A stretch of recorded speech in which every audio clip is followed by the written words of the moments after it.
Bienvenidos a la asignatura de urgencias. Soy el doctor Ramón Iván de Dios Pérez.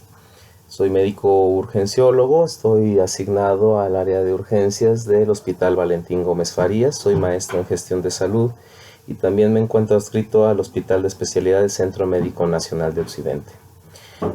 Por desgracia y en base a la contingencia, pues hemos tenido la necesidad de interactuar de esta manera, de manera digital. Y vamos a empezar con el primer tema, que es reanimación cardiopulmonar. ¿Por qué es importante? Bueno, porque finalmente estos escenarios clínicos que les voy a plantear en este momento ocurrieron en realidad. Tuvimos hace no mucho tiempo una paciente de 62 años de edad con infarto agudo al miocardio con elevación del segmento ST, datos de choque cardiogénico, llegó al área de admisión médico continua con hipotensión, frecuencia cardíaca elevada, una frecuencia respiratoria de 12 por ventilación mecánica, obviamente la paciente estaba intubada, llegó con una temperatura de 36 grados Celsius, pero no se percibía la saturación porque pues la pletismografía era muy baja.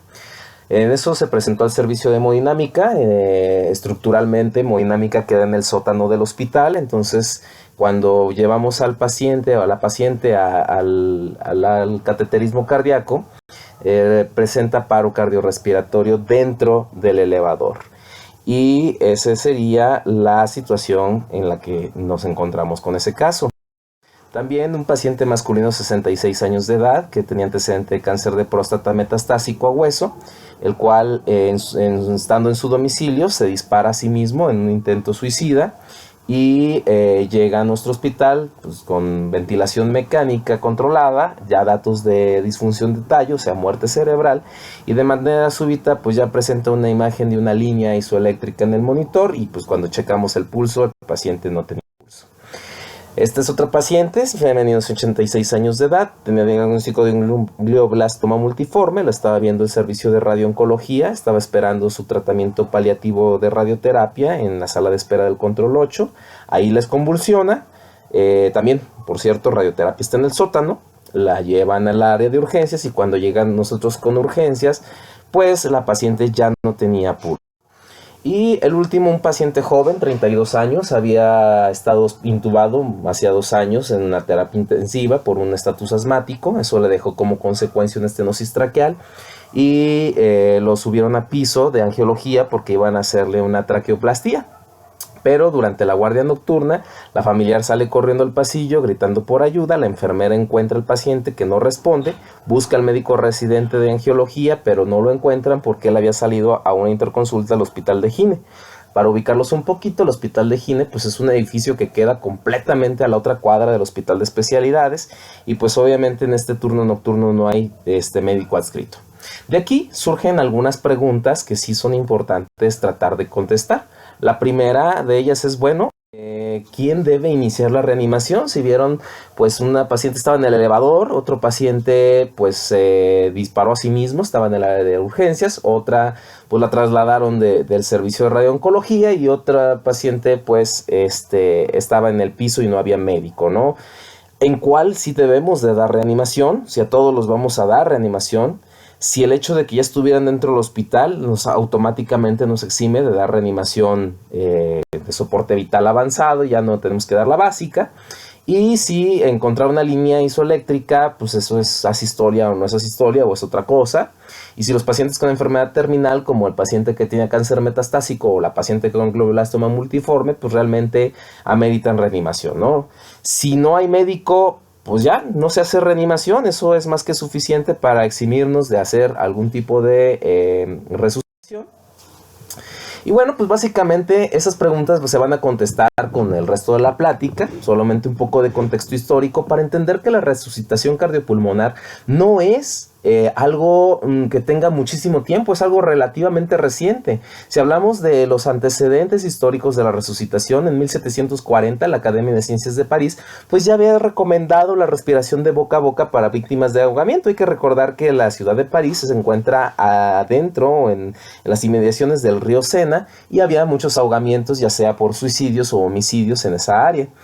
En 1930 se reporta la primera resucitación exitosa por compresiones torácicas y hasta 1960, o sea, estamos hablando de un programa que tiene apenas 60 años de creación, se crea un programa de resucitación cardiopulmonar, pero la CLS no nace hasta 1979, o sea, es un programa que tiene apenas 40 años. Entonces, es importante que en este contexto podamos conocer qué es lo que pasa en nuestro país, porque diariamente en nuestro país, no diariamente, perdón, anualmente en nuestro país, entre 35,000 y 55,000 personas fallecen producto de muerte súbita. O sea, no sabemos qué fue lo que le causó la muerte muchas veces, pero la gran mayoría pensamos que se trata de una arritmia cardíaca, ¿sí? Entonces, imagínense la cantidad de personas que mueren al año solamente por muerte súbita en nuestro país. Lo peligroso o lo que nos debe de llamar la atención es que la gran mayoría ocurre en su domicilio y sin la presencia de testigos, y que si hay una persona capacitada para dar resucitación cardiopulmonar dentro del domicilio, solamente el 10,8% sobrevivirá. Cuando hablamos de sobrevida, hablamos de que esta persona tendrá sobrevive 6 meses después del evento. Pero la estadística también es muy desalentadora a nivel hospitalario, porque el paciente que presenta paro cardiorrespiratorio dentro de un hospital, su sobrevivencia es del 25%, o sea, solamente una cuarta parte de los pacientes que sufren de un paro cardiorrespiratorio por cualquier causa van a sobrevivir. Y que la verdad es que muchos de estos pacientes aparentemente se encuentran sanos, no tienen factores de riesgo y no se encuentran testigos dentro de la casa o dentro del domicilio, dentro del área donde ocurre el evento de paro. Finalmente, pues tomar en cuenta que el no actuar dentro de estos eventos pues va a causar muertes innecesarias, porque el tiempo es un factor que es completamente determinante en la sobrevida de un paciente. ¿Y por qué el tiempo es tan importante? Muy sencillo, porque finalmente esto va a hablar acerca de lo que es una situación tiempo dependiente. ¿A qué me refiero con eso? Me refiero, bueno, entonces, porque hay una situación que se llama distribución trifásica de la muerte. Lo que vemos en esta diapositiva es la cadena de la supervivencia. La cadena de la supervivencia es una secuencia lógica de eventos que van a ayudar a reducir la mortalidad y a tratar de aumentar esa probabilidad de supervivencia a los pacientes. Es una cadena de la supervivencia porque cada eslabón es tan importante para mantenerse y cada uno de los pasos es fundamental para poder dar el seguimiento de la atención de los pacientes. La primera, evidentemente, es pedir ayuda, después iniciar el RCP de alta calidad, desfibrilar y después lo que viene siendo la atención avanzada del paciente. Obviamente, si nosotros rompemos esta cadena, va a tener consecuencias en los pacientes y la reanimación cardiopulmonar se divide en soporte vital básico o BLS por sus siglas en inglés y soporte vital cardiovascular avanzado o ACLS por sus siglas en inglés. Si bien es cierto, esto se trata de una clase, no podemos ver un tema tan amplio en tan poco tiempo. Lo que sí es que podemos tratar de dar un repaso a esta información que ustedes ya deben de saber. El soporte vital básico tiene pasos que no son el orden, claramente no lo son, pero es importante que, bueno, la vía aérea, la ventilación, las compresiones y desfibrilar. Ahorita vamos a ver el orden, que el orden no es A, B, C, D, sino C, A, B, D. Los pasos previos a esto, o sea, antes de iniciar una reanimación, tenemos que estar seguros de que el sitio donde vamos a reanimar al paciente es seguro, ¿sí? Si estamos en un lugar peligroso, si estamos en un lugar donde hubo un accidente, el vehículo de motor está prendido en fuego, si hay un andamio que se va a caer, si cayó un muro y un paciente está colapsado y está en paro cardiorrespiratorio y el riesgo es de que también me caiga a mí el muro, pues después de un terremoto, si ahorita en una situación de emergencia sanitaria, por ejemplo, llega un paciente inconsciente con pérdida del estado de alerta y no sabemos si este paciente tiene una infección respiratoria, ¿verdad? Entonces primero tengo que estar seguros de que el sitio es un sitio seguro para dar la reanimación, tanto para el paciente como para el reanimador, ¿no? Si hay cables eléctricos sueltos, si hay fuego, si hay humo, si el área no es segura. Si no es segura, pues no puedo empezar la reanimación. Tengo que mover a la víctima a otra área. La verificación de la respuesta es importante, o sea, es ver si el paciente está despierto. Esta verificación es importante, es táctil y es verbal. Tengo que tocar al paciente los hombros, sacudirlo con fuerza y hablarle. ¿Está usted bien?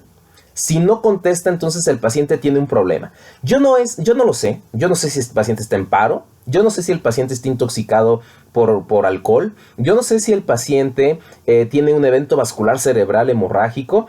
Yo no sé si este paciente a lo mejor tiene una encefalopatía hepática. Lo que sé es que no tiene respuesta. Y que en ese sentido, una persona que no responde a un estímulo táctil ni a un estímulo verbal tiene una situación grave y entonces tengo que activar el sistema de emergencias. Necesito pedir ayuda. Si yo no pido ayuda e inicio la reanimación sin que nadie sepa o esté enterado de que yo tengo que dar el tratamiento, es muy seguro que no pueda seguir adelante o que retrase la llegada de los cuerpos de ayuda. Actualmente sabemos que en la ciudad de Guadalajara, para que una ambulancia llegue a mi domicilio, tienen que pasar 40 minutos.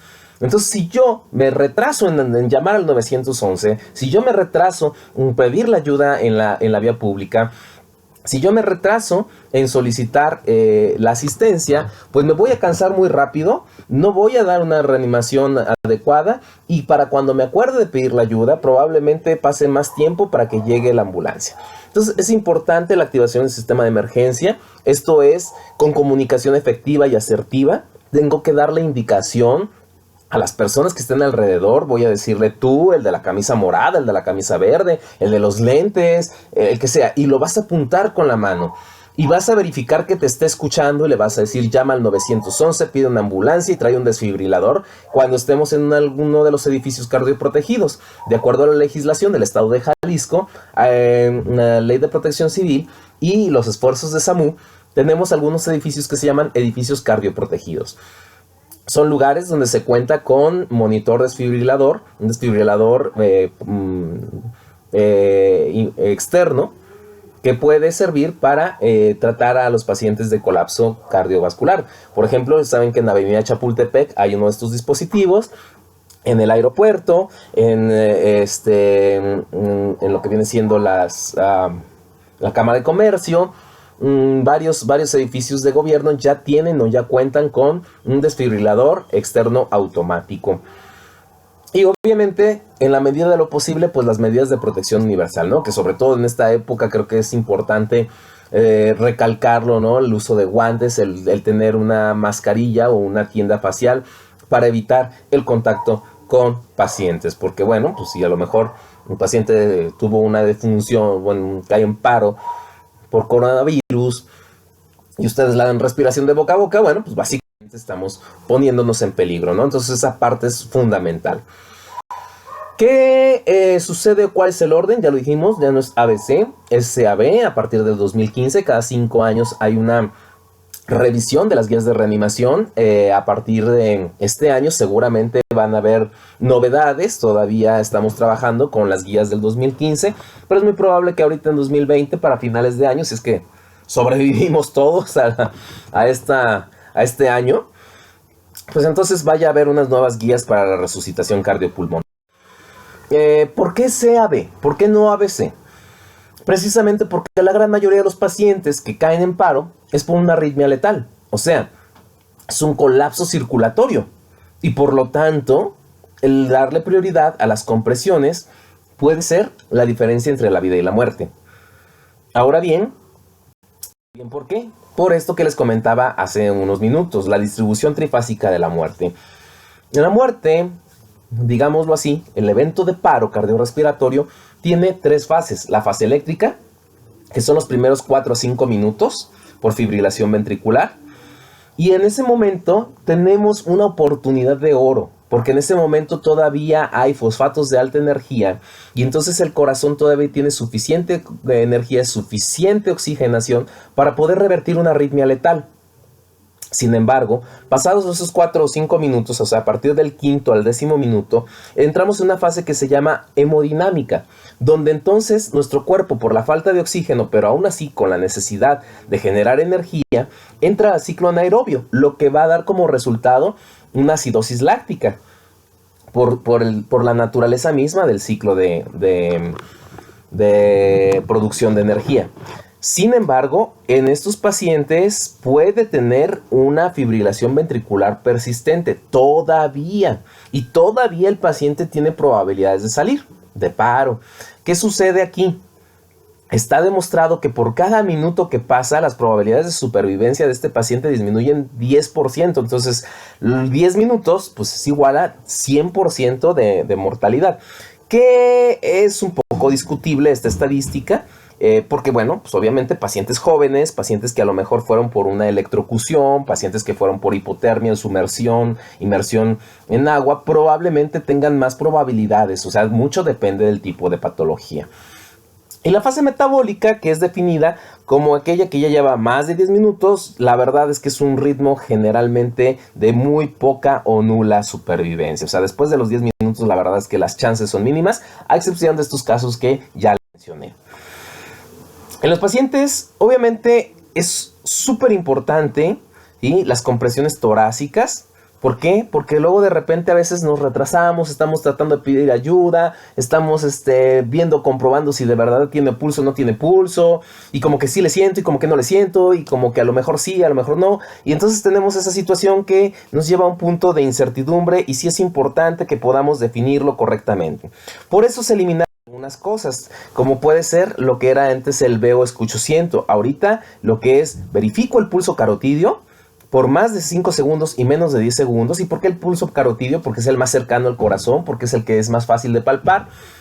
Y si yo tomo el pulso radial, pues el pulso radial a lo mejor el paciente está tan chocado que no lo voy a sentir.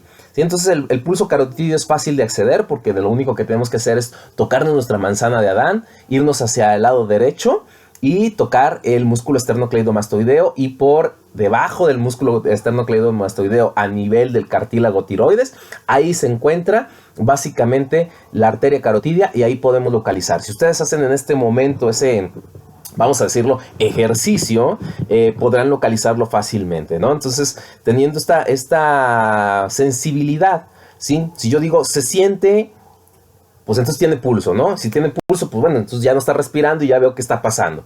Pero si no tiene pulso, porque entonces tengo que ver el contexto, a lo mejor el paciente sí está respirando, solo está inconsciente, bueno, hay que vigilarlo y esperar la ambulancia. Ok, no respira. Ok, no tiene pulso, entonces voy a empezar las compresiones torácicas. ¿Cómo deben de ser estas compresiones? Bueno, las compresiones deben de ser de una tercera parte del diámetro anteroposterior del tórax en los niños. Para fines de una resucitación cardiopulmonar se denomina niño a menor de 8 años. Si ya tiene más de 8 años, todo, incluso las dosis de electricidad en una desfibrilación, son de adulto. ¿Sí?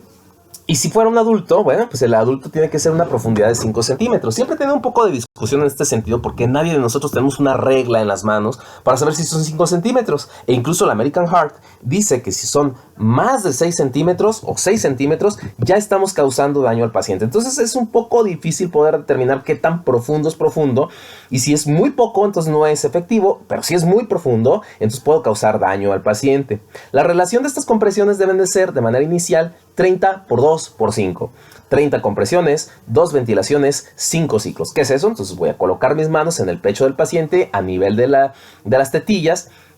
O sea, el quinto espacio intercostal cargado un poco hacia la izquierda, o sea, en el centro del pecho, un poco cargado hacia la izquierda, solo un poco, no es en el de mi tórax izquierdo, es en el centro, ligeramente cargado a la izquierda. Y voy a realizar compresiones diciendo 1, 2, 3, 4, 5, 6, 7, 8, 9, 10, 11, 12, 13, 14, 15, 16, 17, 18, 19, 20, 21, 22, 23, 24, 25, 26, 27, 28, 29, 1.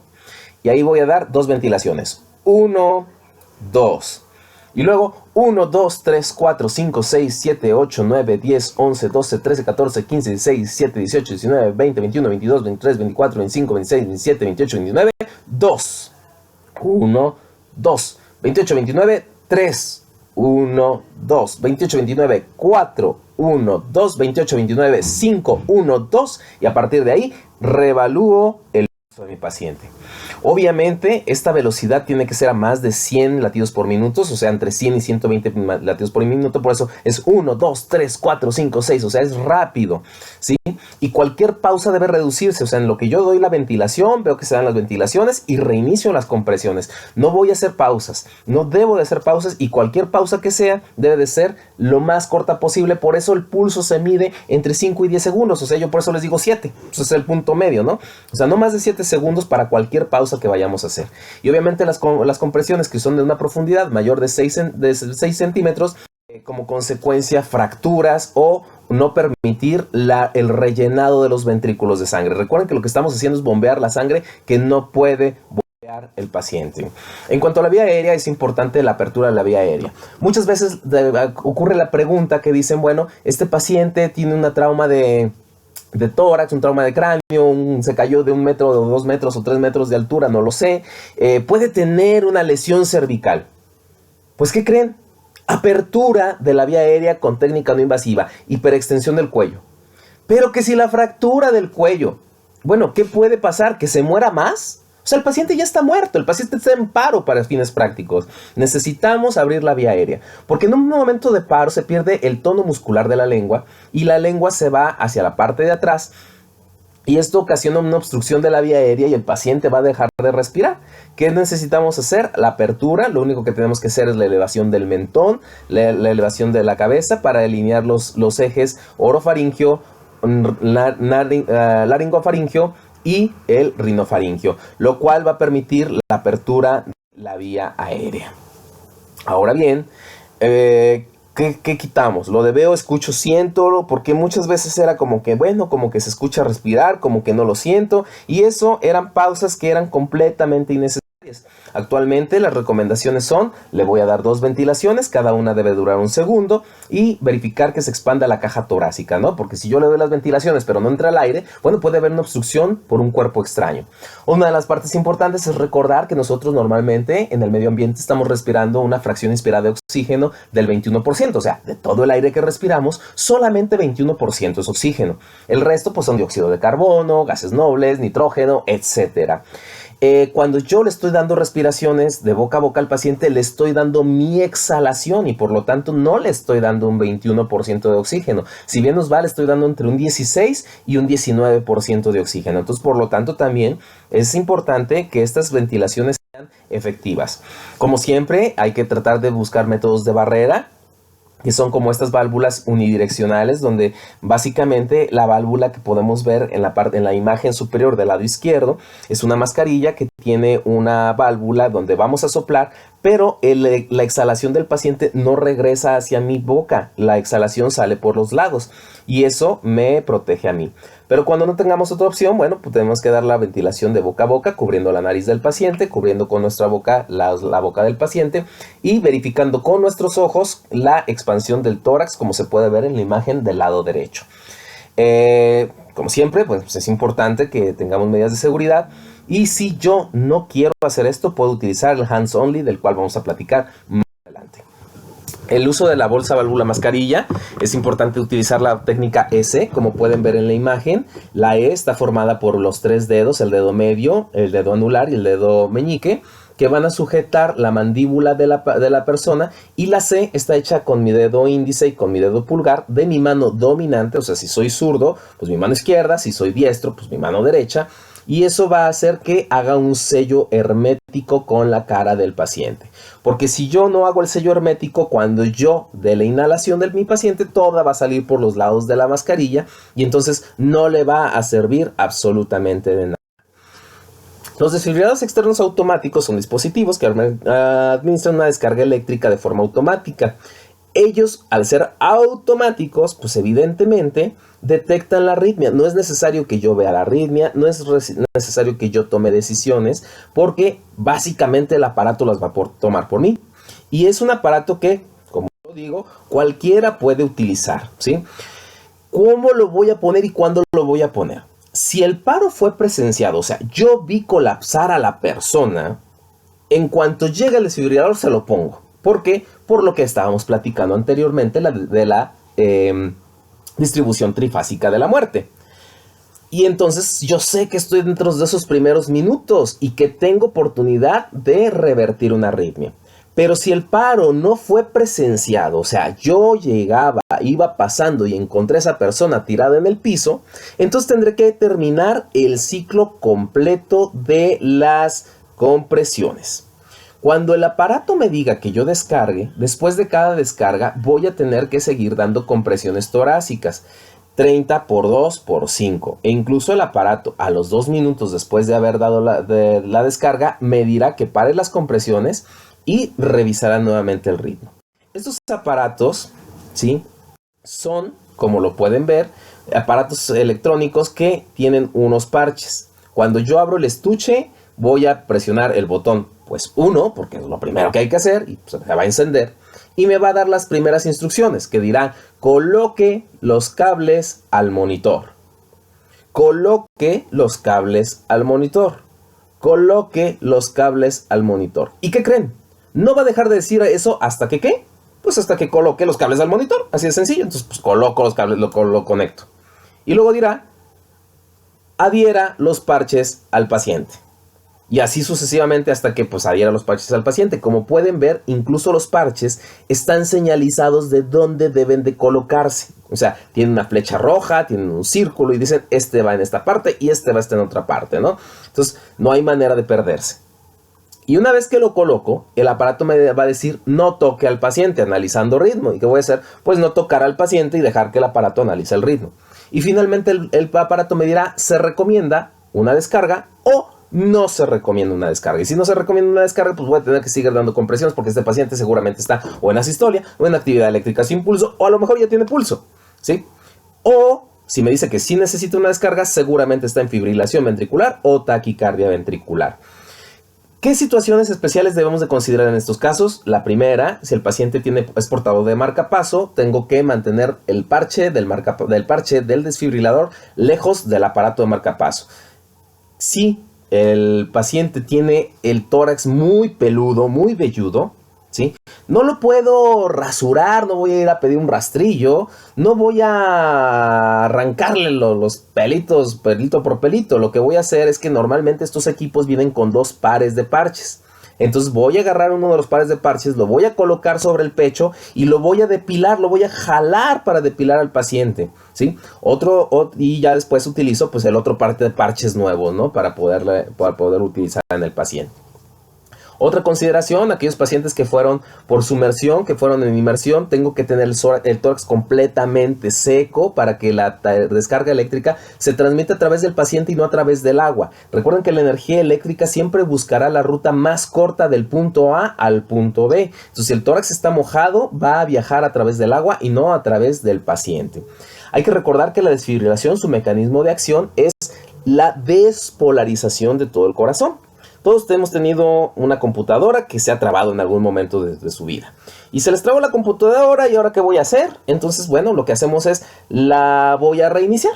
Entonces, reinicio la computadora y la computadora tarda por lo menos algún minuto en volver a reiniciarse. Digo, a lo mejor ustedes que tienen mucho billete, bueno, pues van a tener una computadora con un disco de estado sólido y toda la cosa, y en 30 segundos ya está el sistema operativo cargado.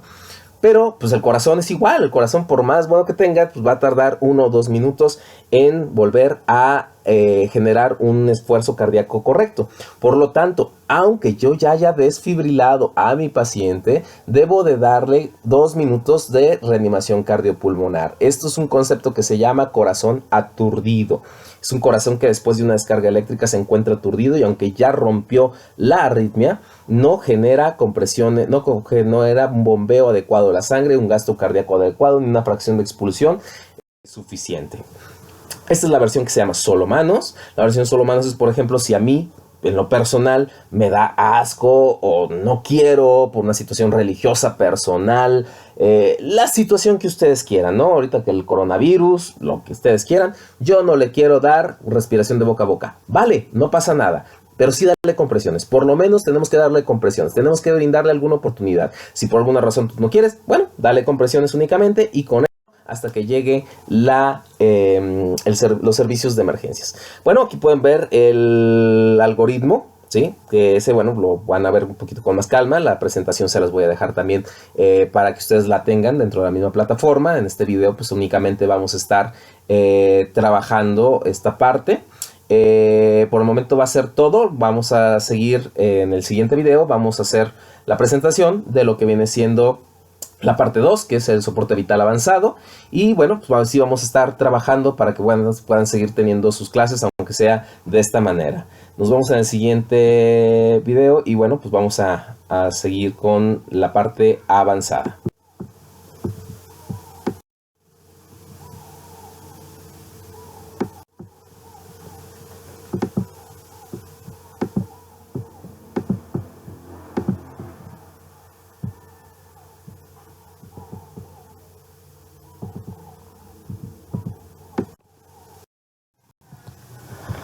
Bueno, empezamos nuevamente. Ahora vamos a hablar acerca de lo que viene siendo el soporte vital cardiovascular avanzado, o ACLS por sus siglas en inglés. Vamos a platicar acerca de, bueno, qué es lo que hay que hacer en los casos en los que ya tenemos o contamos con los medios para dar una reanimación avanzada. Evidentemente hay que seguir las recomendaciones de la resucitación básica, pero también vamos a empezar a establecer una línea intravenosa para la administración de medicamentos. Se puede, sí o no, utilizar dispositivos avanzados del manejo de la vía aérea, como puede ser el tubo traqueal, la mascarilla traqueal, el combitubo, etcétera, ¿no? Además de, obviamente, determinar e identificar los ritmos de paro y así como buscar la causa del paro. Esto es una parte fundamental, toda vez de que si ustedes no saben de qué cayó en paro su paciente, pues si no revierten la causa que lo llevó a paro, definitivamente este paciente no va a lograr salir adelante. Entonces, podemos iniciar. Una de las preguntas al inicio en el primer video decía si podíamos iniciar o no con RCP avanzado sin haber pasado por el básico, y la respuesta es sí. Porque cuando estás en un hospital, muchos de los pacientes ya tienen una vía intravenosa, o sea, ya están canalizados, tienen una solución que se le está administrando. Algunos otros pacientes incluso ya están intubados, están conectados a un ventilador mecánico, y otros tantos, bueno, ya cuentan con monitorización continua. Entonces, esto puede hacer que uno inicie una reanimación avanzada sin necesitar de pasar por la parte básica. Y ojo, yo puedo dar resucitación avanzada sin que el paciente necesariamente esté intubado. Entonces, esto es una de las partes que debemos de tomar en cuenta para continuar con la... Entonces, bueno, lo que se va a hacer es de una mascarilla laringea, que es la imagen superior del lado izquierdo, y puede ser un combitubo, aunque estos dispositivos ya no se encuentran en el mercado. Quizás es más bien anecdótico para que los conozcan. Estos dispositivos obviamente requieren de algún entrenamiento mínimo. La mascarilla laringea es la más sencilla de utilizar. El tubo traqueal pues obviamente va a requerir de laringoscopio, videolaringoscopio, bougie o cualquier otro dispositivo para poderlo aplicar, y pues requiere de un entrenamiento especial. Si ustedes no tienen entrenamiento, pueden mantener la vía aérea abierta y pueden continuar con 30 por 2 por 5. Sin embargo, si yo ya logro asegurar la vía aérea de mi paciente, yo ya intubé a mi paciente o mi paciente ya estaba intubado cuando inicié la resucitación del paciente, entonces la secuencia ya no será 30 por 2 por 5. Esto es bien importante. Este es un punto fundamental de quiebre entre cómo se maneja un paciente entre una y otra de las fases. Porque si el paciente tiene asegurada la vía aérea, ya no voy a hacerlo 30 por 2 por 5. Ya voy a hacerlo de manera continua las compresiones 2 minutos y las ventilaciones de manera continua cada 6 segundos. ¿Por qué? Bueno, pues porque ahora yo ya no tengo el riesgo de aerofagia o broncoaspiración que tendría si yo estuviera tratando de administrar aire u oxígeno o ventilaciones al paciente durante el evento de paro. ¿De qué sirve? Bueno, pues primero de que nosotros podemos administrar una cantidad mucho mayor de oxígeno suplementario, y obviamente esto no es mandatorio. Como les decía, si la vía aérea está permeable, si estamos ventilando perfectamente bien, podemos continuar 30 por 2 por 5 todo el tiempo. Y hay que sopesar evidentemente el riesgo de tratar de intubar a un paciente, lo que puede generar una pausa, cuánto tiempo tarda una persona, un médico experimentado en intubar a un paciente, o sea, en asegurar la vía aérea, versus una persona que no tiene el entrenamiento. Entonces eso es uno de los riesgos y una de las premisas es que hay que minimizar las interrupciones entre las compresiones torácicas. Obviamente, pues lo más importante durante la fase avanzada, porque bueno, yo ya no estoy en la calle, ya no lo estoy dando respiración de boca a boca, ya no lo estoy dando respiración con mascarilla, sino que ahora ya tengo algún dispositivo como la bolsa válvula mascarilla, que conocen normalmente como Ambu, que hay que saber que eso es una marca, la marca es Ambu, pero el dispositivo se llama bolsa válvula mascarilla autoinflable. Cuando yo estoy dando estas ventilaciones, pues yo puedo controlar la cantidad de oxígeno una vez que lo tengo conectado a la toma de oxígeno, y evidentemente se recomienda siempre mantener la concentración más alta de oxígeno durante el evento de paro. Es importante saber que las mascarillas laríngeas no tienen diferencia con un tubo traqueal durante y después de la resucitación. Si bien es cierto, la mascarilla laringea es una medida temporal y me dará a lo mejor unas 4 horas de utilidad mientras yo ya puedo asegurar la vía aérea con un tubo traqueal. Pero entonces esto me ayuda a ganar tiempo y por lo tanto es una opción bastante razonable su uso. Ahora bien, claro está, hay que establecer una vía intravenosa o intraósea, o incluso puedo administrar medicamentos a través de la vía traqueal si yo ya tengo la vía aérea asegurada. ¿Por qué tengo que hacer esto? Porque bueno, si el paciente tiene hipovolemia, el paciente llegó en paro por un choque hipovolémico después de algún accidente, empezó a sangrar, o si el paciente era un choque séptico, o el paciente estaba deshidratado, o el paciente requería volumen, el paciente necesitaba de que pasemos cristaloides, pues es una parte fundamental. También la parte de la C es identificar los ritmos de paro, que esto lo vamos a ver en unos segunditos más. Y también hay que identificar lo que vienen siendo estos ritmos que pueden ser desfibrilables o no desfibrilables. O sea, que en aquellos que tienen un ritmo de paro desfibrilable, pues obviamente hay que utilizar descargas ya sean monofásicas o bifásicas, dependiendo del equipo que tengamos a disposición, y pues solamente en aquellos ritmos que lo ameritan, y los medicamentos. Con respecto a los medicamentos, ¿qué medicamentos utilizar? Bueno, los medicamentos que se utilizan durante la resucitación cardiopulmonar son siempre la adrenalina.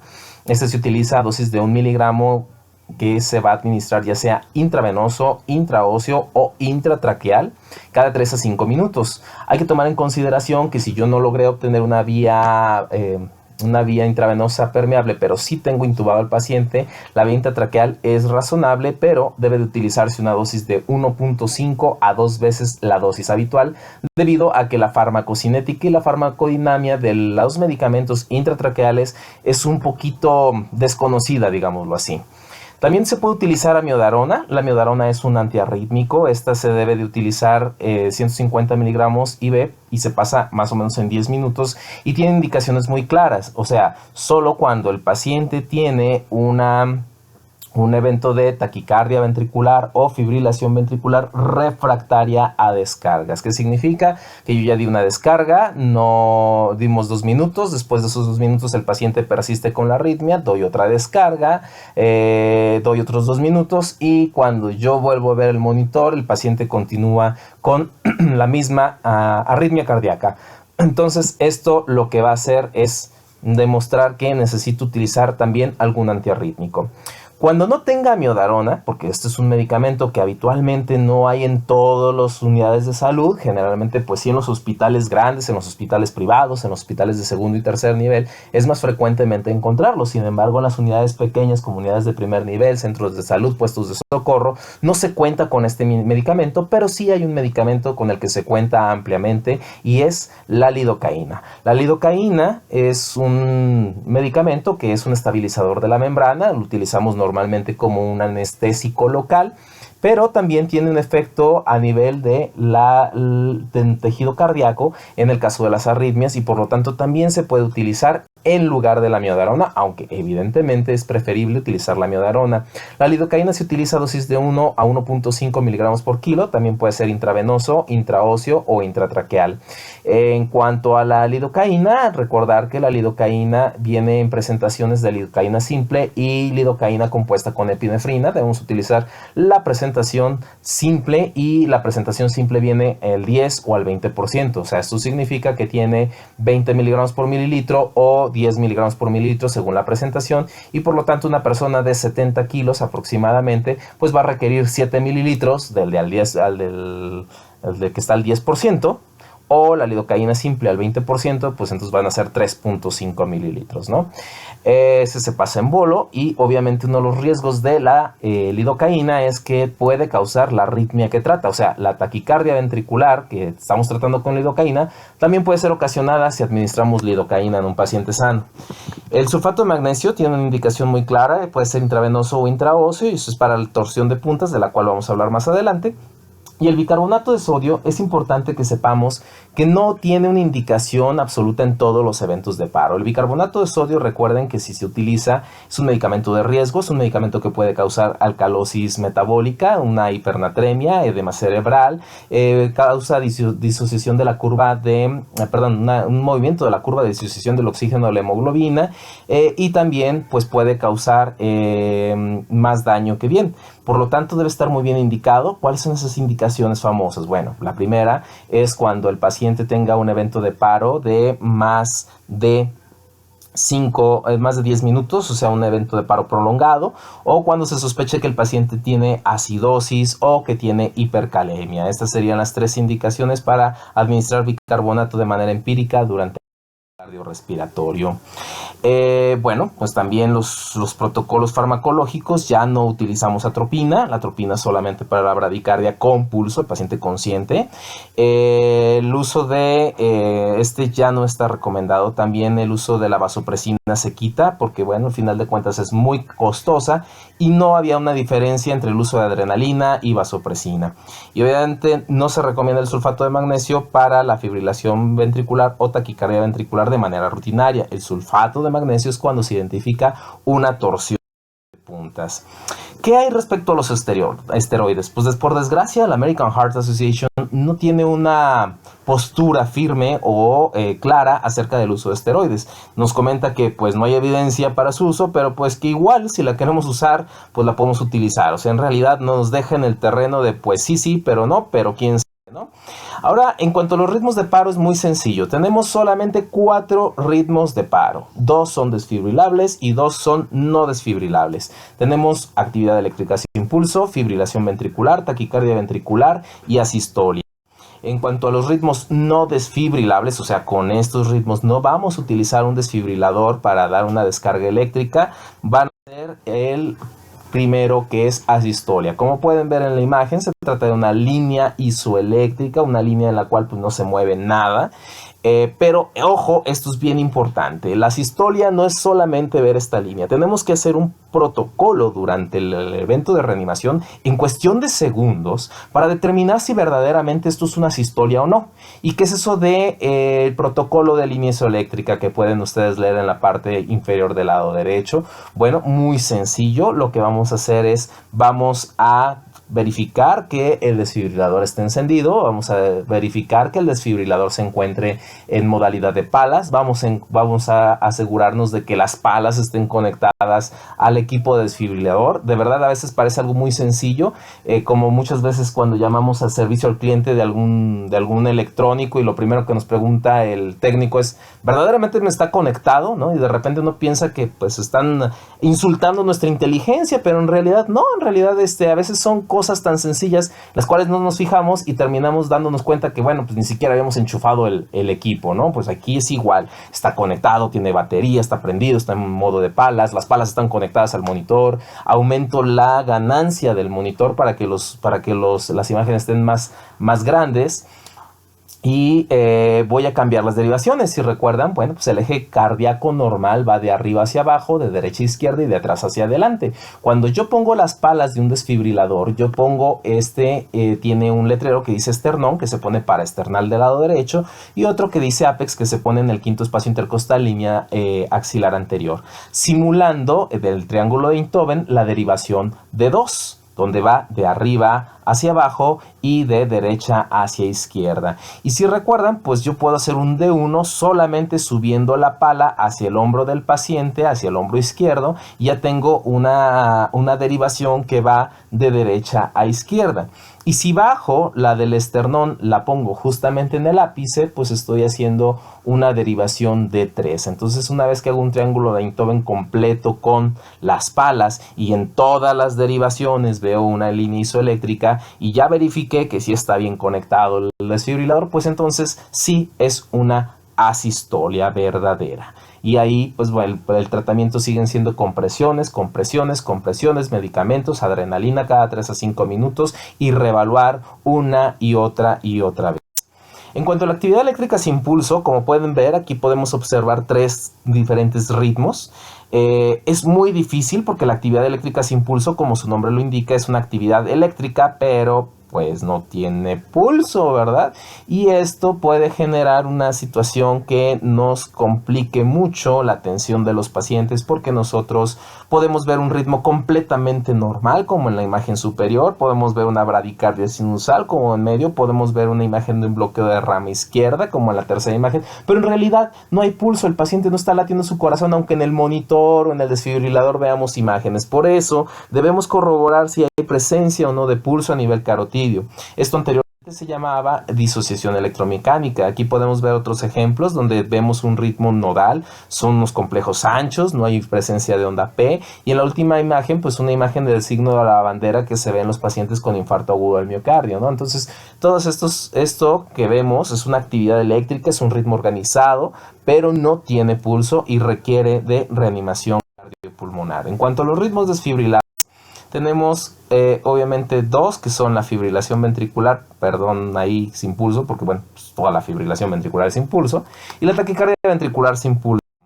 La taquicardia ventricular es muy fácil de diagnosticar, realmente cumple solamente con 4 criterios. Como pueden ver, es rápida, por eso es una taquicardia, es anchos los complejos, por eso es ventricular, y es isodifásica, como pueden ver, mide lo mismo para arriba que para abajo, ¿sí? Entonces tiene, y obviamente es rítmica, o sea, la distancia entre cada complejo es simétrica, o sea, es completamente rítmico. Entonces, rítmico, isodifásico, rápido y ancho son las 4 características de una taquicardia ventricular, y sí, esta es una de las arritmias que deben desfibrilarse si no tiene pulso, porque hay taquicardia ventricular con pulso. ¿Cuál es la diferencia? Bueno, pues el paciente está consciente, evidentemente, o puede estar a lo mejor inconsciente, pero va a tener la presencia de pulso, y en ese momento entonces no se cardiovierte, no se desfibrila, sino se cardiovierte. La cardioversión es sincronizada, o sea, que va a administrar una descarga eléctrica no en el momento en el que yo presiono los botones de las palas, sino en el momento en el que se encuentra del ciclo cardíaco en el periodo refractario relativo. La fibrilación ventricular es una de las situaciones quizá un poco difíciles de identificar, porque pues en realidad puede verse como todo y como nada. Aquí podemos ver que está completamente desorganizado. A lo mejor ustedes pensaron que al principio era una taquicardia ventricular porque es isodifásico al principio, pero pareciera rítmico y luego ya no es rítmico. Entonces cuando tiene que sí, que no, bueno, entonces no es puntas. La torsión de puntas fue descrita en 1966 por primera vez, donde lo que nos llama la atención es cómo cambia la morfología o la amplitud. Vean cómo el QRS se hace grande, luego se hace pequeño, e hiciera parecer que las puntas de la R se van hacia arriba y luego hacia abajo, como si fuera una hélice. Súper importante porque algunos medicamentos pueden causar la torsión de puntas, como pueden ser incluso antiarrítmicos, medicamentos como los macrólidos, digo ahorita que está de moda con lo del coronavirus que hay que dar acitromicina, pues eritromicina, claritromicina, clindamicina, acitromicina, trimetoprim o los imidazoles pueden causar torsión de puntas, entonces la verificación y el seguimiento de la presencia de un QT prolongado en estos pacientes es fundamental. Obviamente también antihistamínicos, que bueno, ya el Astemisol prácticamente ya salió del mercado, drogas psicotrópicas como los antidepresivos tricíclicos, el haloperidol, algunos medicamentos como la cisaprida para los pacientes que tienen náuseas, vómitos, los insecticidas organofosforados, evidentemente por algún tipo de exposición laboral, o la toma de fluoxetina, incluso, o la ketanserina, es medicamentos que pueden causar torsión de puntas. Inotrópicos como la mirrinona, drogas o medicamentos como son los vasopresores, o aquel paciente que tiene hipocalemia o hipomagnesemia, que es lo más común, los pacientes que tienen desnutrición, los pacientes alcohólicos que casi no comen, los pacientes con anorexia, los pacientes que tienen entonces trastornos hidroelectrolíticos y pacientes con CUSI o con enfermedad celíaca, pues ahí son pacientes que van a tener alteraciones hidroelectrolíticas que pueden condicionar arritmias cardíacas del tipo torsión de puntas. La hemorragia subaracnoidea o un hematoma talámico, también todos los pacientes que tienen evento vascular cerebral suelen tener alteraciones en su electrocardiograma. El bloqueo auriculoventricular completo o cualquier arritmia, aunque sea transitoria, puede llevarnos a esto, como podemos ver en la imagen. La imagen, las puntas parecen ir hacia arriba o hacia abajo, o parece ser una hélice, ¿no? O bueno, se ve grandote y luego chiquito si lo queremos ver de esa manera. El tratamiento de la torsión de puntas es el sulfato de magnesio, 2 gramos IV durante la reanimación. Este funciona como un estabilizador de membrana, no exime de dar descarga eléctrica. Sí se tiene que dar desfibrilación, pero el medicamento ayudará para evitar que tenga o sea refractario.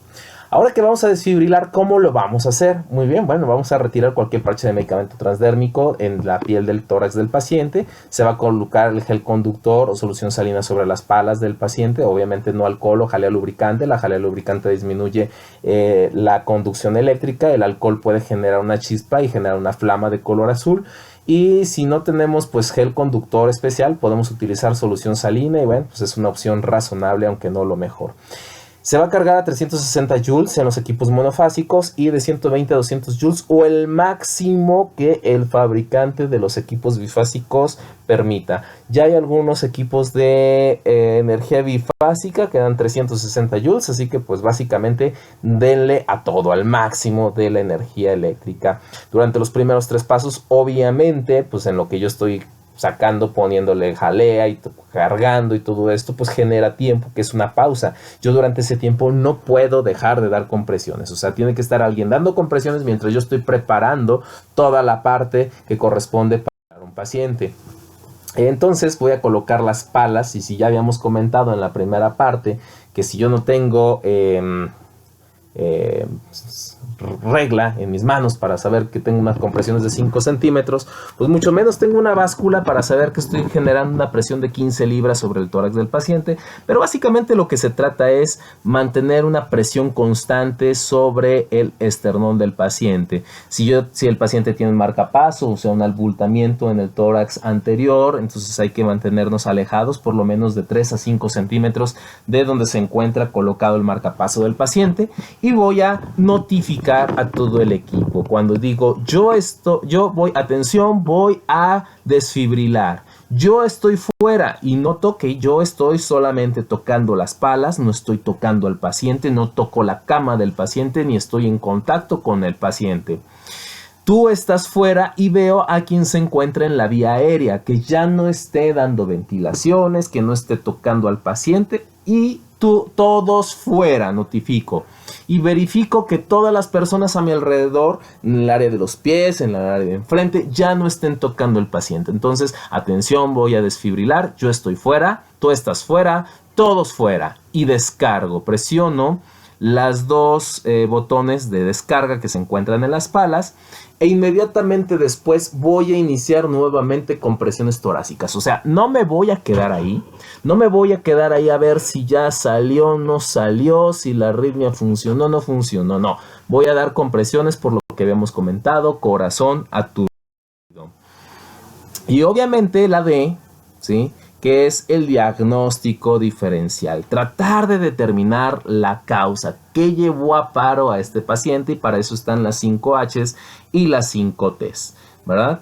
Evidentemente, como toda reanimación, tenemos que ser un equipo de trabajo y por lo tanto comentar con el equipo de trabajo cuáles son las opciones, qué es lo que sucedió, cómo estamos, y seguir reiniciando el algoritmo una y otra vez hasta lograr que el paciente salga de paro o cesar los esfuerzos de reanimación cuando se considere ya fútil. Estas son las famosas 5 H's y las 5 T's. 5 H's, ¿por qué? Pues porque primero H, hipoxia, H, hipotermia, H, hipovolemia, H, hidrogeniones, H, hiper o hipocalemia, y una sexta H que se recomienda tomar en cuenta, sobre todo en un país lleno de diabéticos, la hipoglucemia. Entonces, hipoxia, hipotermia, hipovolemia, hidrogeniones, o sea, acidosis, hipercalemia o hipocalemia o hipoglucemia. Cualquiera de estas pueden ser una causa de paro, y si yo revierto la hipoxia con oxígeno, la hipotermia calentando al paciente, la hipovolemia pasando soluciones cristaloides, los hidrógenos, la acidosis con bicarbonato, la hipercalemia con bicarbonato, soluciones polarizantes, ¿sí? Y la hipocalemia, pues obviamente con la aplicación de potasio, y la hipoglucemia, pues muy sencillo, ¿no? Con glucosa. En cuanto a las 5 T's, hablamos de T de tóxicos, o sea, un paciente que se intoxicó ya sea de manera intencionada o accidental, taponamiento cardíaco, trombosis coronaria, o sea, un síndrome isquémico coronario agudo, o sea, un infarto agudo del miocardio, pues, la embolia pulmonar, una tromboembolia pulmonar, y un tórax a tensión, o sea, un neumotórax, que obviamente esto está causando hipoxia, ¿no? Pero pues hay que resolver. ¿Cómo vamos a resolver el neumotórax? Pues poniendo un sello de agua. ¿Cómo vamos a solucionar la tromboembolia pulmonar? Trombolisis. ¿Cómo vamos a solucionar la trombosis coronaria? Trombolisis. ¿Cómo vamos a solucionar el taponamiento cardíaco? Pues entonces una pericardiocentesis, ¿no? Y eso lo vamos a ir viendo en los siguientes temas que vamos manejando. ¿Qué pasa si yo tengo una mujer embarazada a la que le voy a dar reanimación cardiopulmonar? Pues ni modo. Obviamente aquí lo que se tiene que hacer es hacer el desplazamiento uterino lateral, o sea, empujarle la barriga, empujarle el producto hacia el lado izquierdo, lo que va a hacer que mejore el retorno venoso, mejore el gasto cardíaco y disminuya la presión aórtica y de la cava, por lo que entonces es la recomendación actual. Se puede considerar en ese momento, si el producto es de término, hacer una cesárea perimortem, o sea, durante la resucitación hay un equipo dando compresiones torácicas y otra persona está tratando de sacar al producto si hemos logrado demostrar la viabilidad, o postmortem, o sea, en los primeros minutos que el paciente se encuentra ya, terminaron los esfuerzos para dar la resucitación, entonces también se puede hacer. Ese es un tema importante, las implicaciones éticas de la resucitación cardiopulmonar.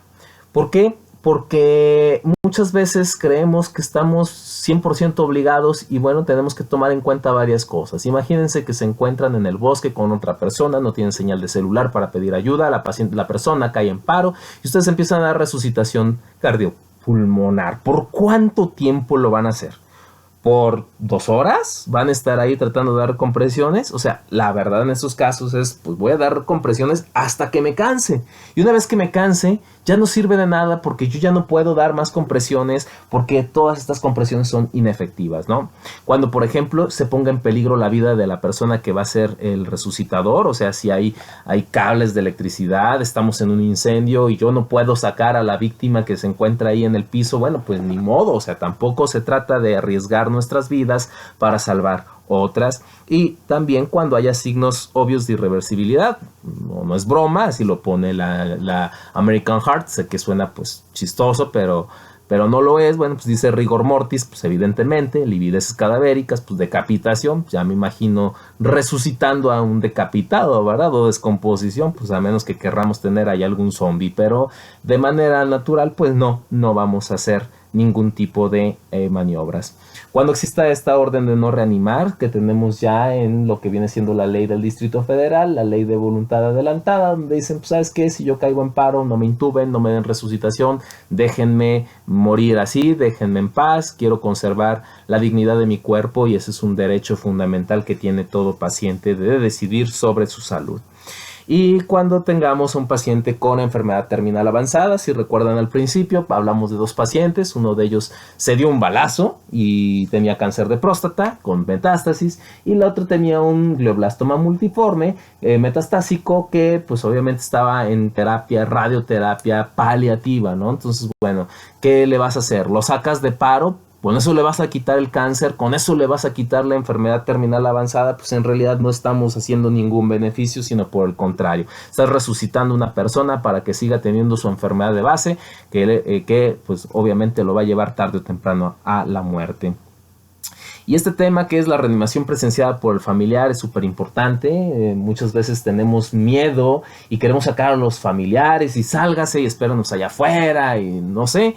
Pero en realidad es una parte bien importante, que la persona esté allá a un lado de su familiar, que esté durante sus últimos minutos, que comparta esa parte que es la parte humana de la medicina, que sepa lo que estamos haciendo, les tenemos que estar explicando. Si bien es cierto, no modifica el pronóstico ni el desenlace. Obviamente el hecho de que esté por ahí el hermano o la esposa o el esposo, pues no lo va a sacar de paro, me queda muy claro, pero básicamente hace que las personas vean que hay todo un equipo de trabajo, un equipo de médicos, enfermeras, internos, preinternos, etcétera, tratando de salvar la vida de su familiar. Y eso a nivel del paciente tiene un efecto, del familiar del paciente, perdón, tiene un efecto psicológico bien importante, disminuye el duelo de estas personas y pues obviamente viéndolo desde la manera conveniente disminuye las quejas y las demandas. ¿Por qué? Porque bueno, ahí estuvieron, ahí vieron lo que estuvimos haciendo. Muchas veces la gente se queja y dice, pues es que no le hicieron nada, y decimos no le hicieron nada porque realmente no vimos que le hicieron, porque no nos permitieron ver, ¿no? Ya cuando están ahí y ven que pues no solo no se le hizo nada, sino que se le hizo todo, es a veces los mismos familiares los que nos incitan o nos invitan a ya no dar reanimación. Nos dicen, por favor doctor, por favor doctora, ya no le den más, ya déjenlo descansar. Y eso pues también es una parte que nos ayuda para la salud de nuestros pacientes, para la salud del familiar, para el duelo del familiar, para cómo llevar o sobrellevar una pérdida de esta magnitud. Y bueno, eso, perdón. Aquí yo puedo ver que pues inició el RCP, si el ritmo es desfibrilable, pues lo desfibrilo, y si no, pues le voy a dar reanimación cardiopulmonar por 2 minutos. Después de eso vuelvo a checar el ritmo y veo si es desfibrilable o no. Y si no, pues otros 2 minutos, y si no, pues otros 2 minutos, y si no, otros 2 minutos. Y si sí, bueno, pues si sí, entonces me voy hacia el lado de la izquierda y voy a dar descargas, compresiones, y a partir de la tercera voy a considerar el uso de amiodarona, ¿no? Entonces, bueno, eso es importante. Lo pueden revisar en la presentación que va a tener anexa en la plataforma. Esto solamente para que lo conozcan de manera adecuada. Vamos a empezar ahora con el tema de soporte vital avanzado en trauma, o ATLS, Advanced Trauma Life Support, para lo que viene siendo el manejo de los pacientes. Este es solamente un brevario. Vamos a ver cada una de las áreas ya con más calma en las siguientes clases, pero para empezar, bueno, pues todo tiene un origen. Históricamente esto ocurre en 1976, cuando el Dr. James K. Steiner tiene un accidente en su avioneta, porque bueno, pues los cirujanos estadounidenses pues tienen avionetas, no carros, ¿verdad?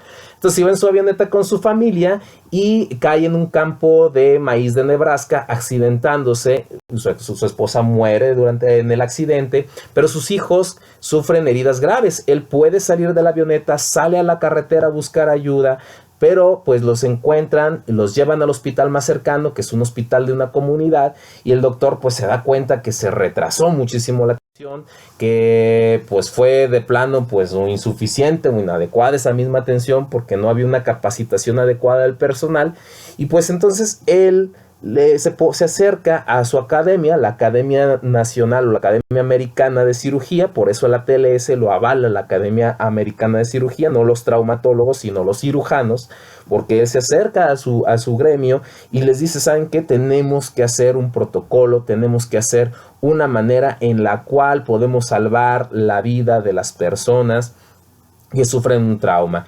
Y esto tiene que ser a través de una secuencia lógica de eventos que nos ayude a poder tratar a los pacientes. Y a partir de 1978, o sea, un año antes de la creación del ACLS, nace el ATLS.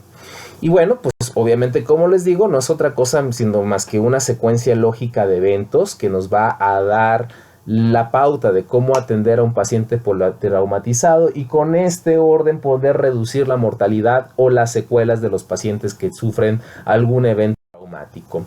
Este consta de 3 partes: la revisión primaria, la pausa o análisis para el caso y la revisión secundaria. En cuanto a la revisión primaria es A, B, C, D, E. Y empezamos por la A. La A significa vía aérea y control de cervicales. ¿Cómo puedo evaluar yo rápidamente un paciente de trauma de la vía aérea? Pues le digo, ¿cómo estás? Si el paciente habla, si el paciente jadea, si el paciente dice, pues bien, o me duele todo, estoy bien fracturado, ¿tú cómo crees si me veo todo roto? Sí, pues el paciente está hablando. Y si el paciente está hablando, quiere decir que su vía aérea está permeable y quiere decir que está ventilando. Fíjense qué manera tan rápida, ¿no? Incluso ya en ese momento hasta puedo ver el estado neurológico del paciente, ¿no? Si la vía aérea está permeable, pues obviamente voy a colocar un collarín y fijar la columna cervical, asegurarme de que el paciente tiene una vía permeable es súper importante y que por cualquier método posible hay que permeabilizarla. O sea, si en un momento dado pues no está permeable la vía aérea, bueno, pues lo intubo, y si no lo puedo intubar, pues le hago una cricotiroidotomía, y si no, pues bueno, vemos qué hacemos, pero de alguna manera el paciente tiene que mantener o tenemos que mantenerle la vía aérea permeable por cualquier método necesario. En la imagen superior del lado derecho pueden ver un collarín que es Filadelfia, son los collarines rígidos. Estos collarines reducen la movilidad del cuello de un paciente en un 60%, o sea, en realidad no te mantienen tan fija la columna cervical, pero como pueden ver en la parte anterior, el collarín tiene un orificio. Ese orificio es para hacer una cricotiroidotomía de emergencia, o sea, está tomando en cuenta una posibilidad.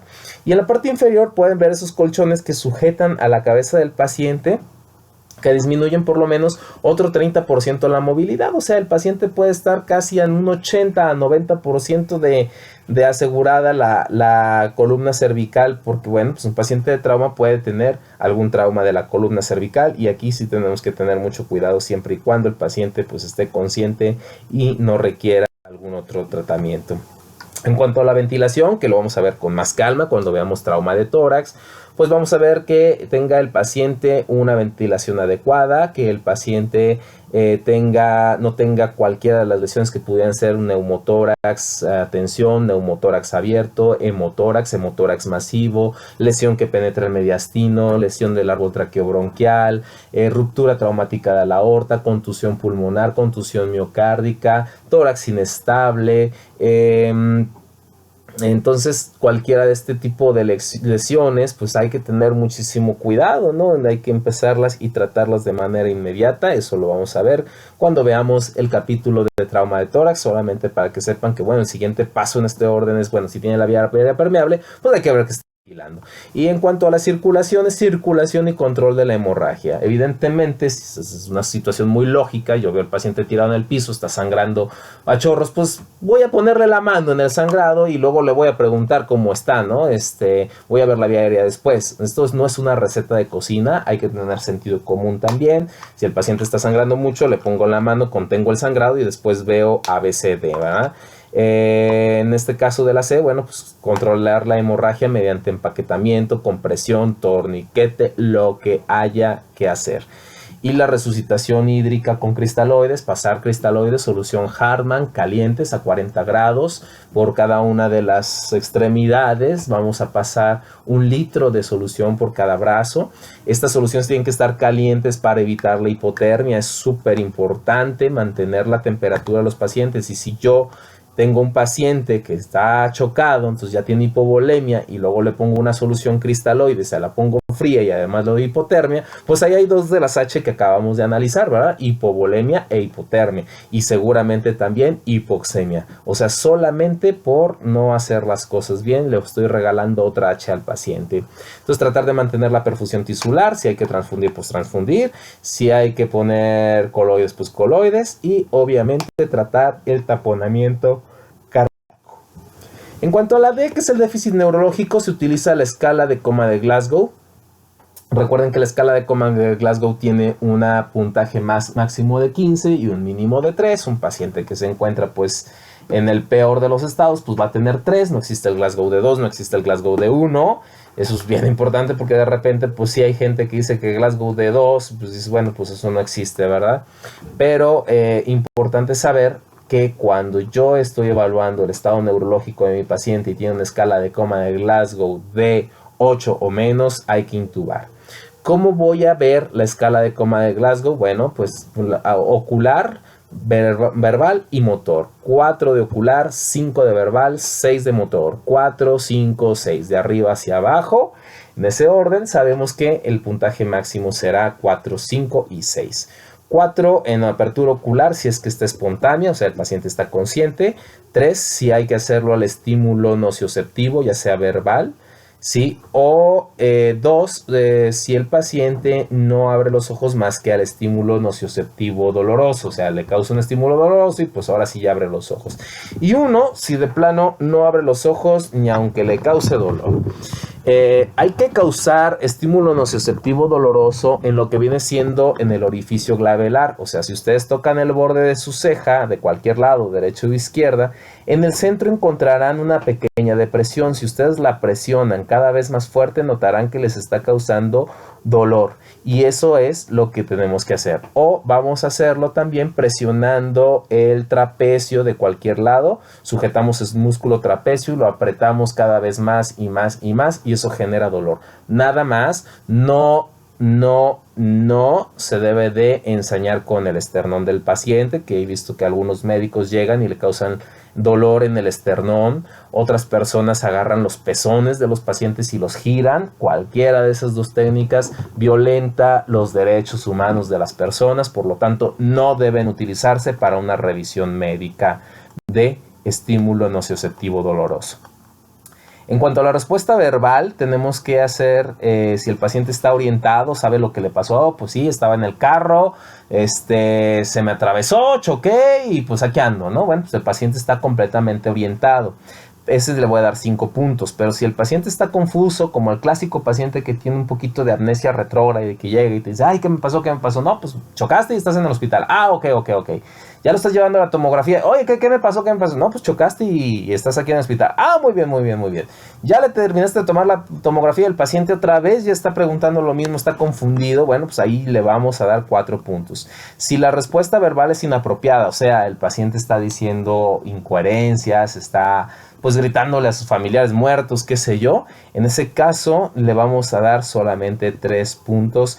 Y si el paciente hace sonidos guturales o incomprensibles como gemidos, mugidos, sonidos como de animal, ¿no? Que le estás haciendo algún estímulo y nada más le hace, ¿no? Bueno, pues en ese caso lo que vamos a hacer es darle 2 puntos. Y si de plano no genera ninguna respuesta verbal, pues entonces le vamos a dar un solo punto.